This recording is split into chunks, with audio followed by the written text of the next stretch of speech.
Yeah. Yes, clearly. Thank you for getting Warner to release it on May 11th. It's my birthday. So Oh, there we good. go. Oh, is it really? One Yeah, of happy us birthday. being All right, so first off, given that you were able to collaborate on this with two other diehard fans of the original series, which are Michelle and Johnny, Yeah. were you able to pinpoint what was it about it then that made you want to run home and watch it? I know what it was. I think it was because it was such a weird thing. You know, it was on every day. You go from school, you're in Burbank, and I go home and turn on this weird soap opera. So that's what was weird about it. Now, that's very hard to translate to a movie because part of the energy is that it's on every day, it's during the day. So I was always very aware that it was a tricky balance. So I think, but the thing, like especially with Johnny and Michelle, we tried to get was the spirit of how the show made us feel. You know, we tried to get the kind of soap opera acting, the kind of sense of dialogue that they had. So we were trying to be true to it in that way, which is I felt the only way we could really be true to it. Yeah, and I was wondering yesterday when I was watching it, what did you feel more challenged by? Because it's an opportunity to sort of evoke certain things about horror in the 70s, and then you have sort of the lots of characters, the soap opera aspect of it. So I wonder what you felt Well, more. also for me, it was at a time when I grew up. So it was personal, like the early 70s, where I was kind of going from a kid to a teenager and felt really weird. And I think the show helped sort of solidify that kind of just out of place quality. And I think that was one of its charms. So it was a combination of the show and kind of going back to the memory of that time when you're feeling quite like you don't belong in a place very much. So those are the kind of reasons, and the family kind of situation, the family story, those were all kind of things that made it more personal. All right.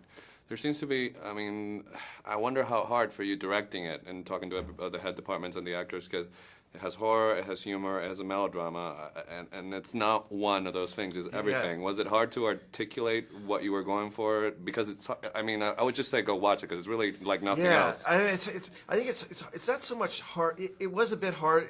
I think it's harder for people that are trying to sell the movie than it is for, you know what I mean? Yeah. That were making it. Although I was quite aware of the tone. Sometimes people would get maybe too much, you know, get too over the, because we were always trying to keep it in its own reality and kind of ground it, even if it was melodramatic, to still kind of ground it in a reality. And the dialogue is so weird and poetic. So it's a strange thing to try to deal with. It was kind of something that every day was kind of, there wasn't like one set of rules. It was really trying to maneuver through. Do you think, I mean, Dark Shadow has come back a lot of times in different incarnations, but do you think, for example, in Latin America, we have a very long tradition of telenovelas. Do you think because of that, we're sort of primed to appreciate what Well, this I don't movie know. does? All I know is I often turned on and seeing like Hispanic channels, and they seem like they have their own I mean, I thought Dark Shadows was kind of first with that kind of supernet, but I think Hispanic soap operas have been doing that forever. Yeah.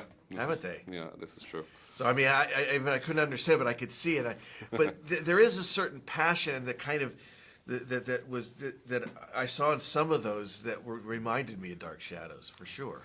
There's a giddy energy in those scenes where they're all sitting at the table. So I wonder if you could talk a little about getting the ensemble together to work on those. Well, again, getting the cast together, you know, it was a very tricky thing because for me, it came down to the thing of were they dark shadows or not, and that was not something I could put into words. It was just more of a feeling.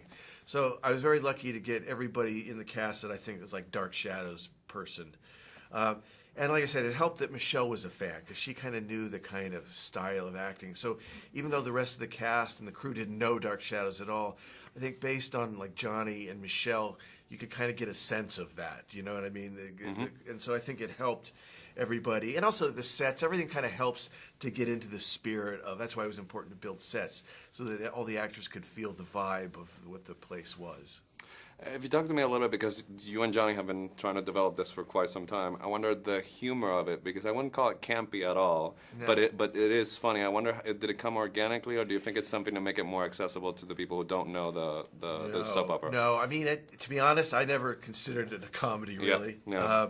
But I never considered it anything specific, and I think that for me, that's the kind of material I love and I'm drawn to. I know that's trouble for people that like to categorize things or know what they're walking into exactly. But, you know, that was, for me, that's the energy of it, is that you can't categorize it. And like you just said, I mean, the humor wasn't meant to be campy. I think it was just meant to be, if it was humorous, it was more out of the situation. I mean, just the way he speaks. He's not speaking because we're trying to be funny. He speaks that way because he's been locked away for 200 years, and that's how he speaks. So it was more situational for me. Sort of all the sort of icons that you could have brought back from the 70s in your childhood, what made you zero down on Alice Cooper for the ballroom scene? Well, Alice Cooper, I mean, in that era where it was kind of a wasteland, I mean, Alice Cooper was a bit of a shining light to me, you know what I mean? So for me, even as weird as that era was, you know, and then meeting him, you know, what's really weird is that he looks the same now as he did in 1972. It's scary. And, I mean, that is really scary.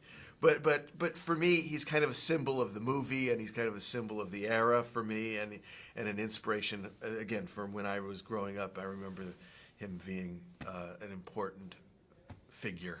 All right, well, pleasure talking to you. They don't think that I'm here, but here's Tim Burton, and I'm shaking his hand. Hey. All right, so thank you so much. Thanks, man. Thanks, Nice really to talk to you, enjoyed it. man. Thanks, man.